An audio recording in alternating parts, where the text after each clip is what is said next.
बेटा ये लो पैसे, जाओ एक बोतल ले आओ। जी मम्मा, मैं अभी लेकर आता हूँ। चलो जल्दी बोतल लेकर आता हूँ, मेहमान आए हुए हैं, वेट कर रहे हैं।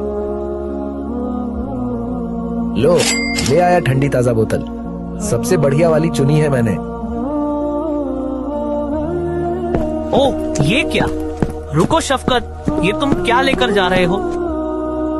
शफकत ये हराम है, इसे अभी फेंक दो। मेरे प्यारे दोस्त, तुम्हें जरा भी खबर है कि इन इजरायली प्रोडक्ट से हमारे फलस्तीनी भाई बहनों पर कितना जुल्म हो रहा है? तुम सोच भी नहीं सकते कि हम क्या कर रहे हैं।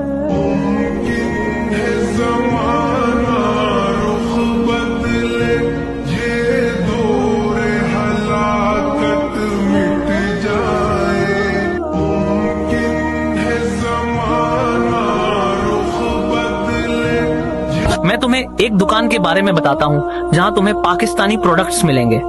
चलो वहीं से लेते हैं। ये रही हमारे प्यारे भाई की दुकान, रिजवी प्रोडक्ट्स, एक सच्चे रिजवी जियाला की दुकान, मेरी ही तरह। यहाँ पर आपको बिल्कुल भी इजरायली प्रोडक्ट्स नहीं मिलेंगे।